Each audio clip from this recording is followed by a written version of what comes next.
ever floodlit Grand Prix held in Qatar got underway, and it was the number 259 of Glenn Coldenhoff who stormed into an early lead. Dylan Ferrandis on the Rockstar Club Racing Kawasaki didn't fare so lucky, and he would have to go to the last chance race to be able to try and get a chance at qualifying in the main event. But meanwhile, Jeffrey Hurlings, who started around about third position on the opening lap, found a way to close in on the rear of 259 Coldenhoff, and then found a way through with this pass at the start of lap 3. Once there, Jeffrey Hurlings never looked back. Unlike this guy, 737, Valentin Tellier, who won the qualifying race on Friday, he found himself in third, going out with some problems to the front end. And also struggling with the front end was the 911 of Jordi Tixier, challenging Mel Pocock, 8th position in the early stages of the race. Meanwhile, Glenn Coldenhoff found himself coming under pressure from Christophe Charlier. They were in second and third position. That's where they would finish, but the win would go to Jeffrey Hurlings on the Red Bull KTM.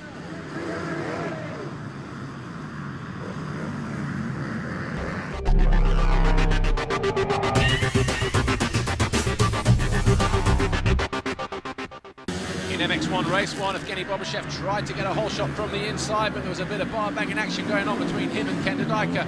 Instead, it was the 22 of Kevin Strybos on the Rockstar Energy Suzuki that stormed into the lead and would stay there for 6 laps. He came under pressure, though, from Bobashev, Ken Dodika, Losail, Tommy Searle and Gauthier Paulin. Tony Cairoli started 13th on the first lap and then started to work his way through, passing the likes of Gauthier Paulin, Tommy Searle, Ken Dodika, and a few more en route to an eventual third place finish. But Kevin Strybos, he led and then made 2 mistakes in consecutive corners and went from first to third on lap 6. And he found himself in a bit of a battle then trying to hold on to a top 5 position. This was the moment Ken Dodika found himself coming under pressure and passed for the lead by Losail.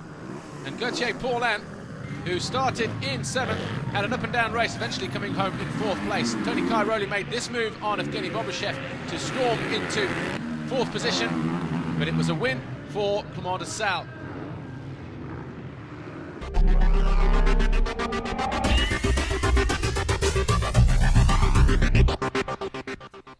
First ever super final to be held at an FIM Motocross Grand Prix. Saw the top 20 MX2 and MX1 riders go head-to-head, but it was the 450s of Losail and Strybos who stormed into an early lead. Tony Cairoli didn't waste any time, though, getting into 2nd position, and he harried the 25 Losail in the early stages of the race, eventually finding a way through on lap 5 with quite an aggressive move. Jeffrey Hurlings was the lead MX2 rider, and for a while he was sitting in 5th place, but eventually he went down to finish in 7th.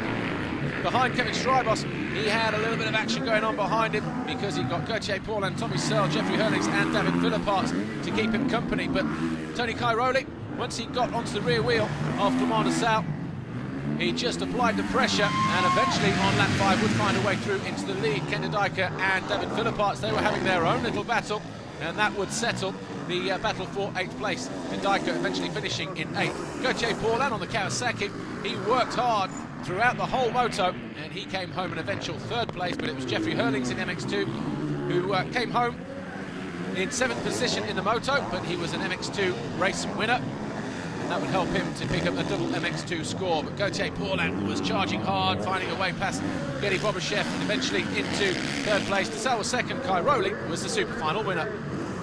MX1 overall Grand Prix winner, though, was Losail. Jeffrey Hurlings leads MX2. That was your super final podium. Tony Cairoli, Losail, Gauthier Paulin, they were your first 3. Trophy to the winning team manager in MX1. Jeffrey Hurlings leads the MX2 World Championship going to Thailand. Picks up the red plate here. So too, Losail, he leads MX1. Antonio Cairoli. Tony, how was the whole experience for you of this weekend? Yeah, overall it was good. I mean, the track was nice and the preparation was these people here work really hard. Only short time they build up such a great circuit, and I'm glad to win, to be the first final winner. So prova, yes, and I think it's nice. Only a little bit disappointed for the first race, but overall I'm happy and good. Looking forward for the next race.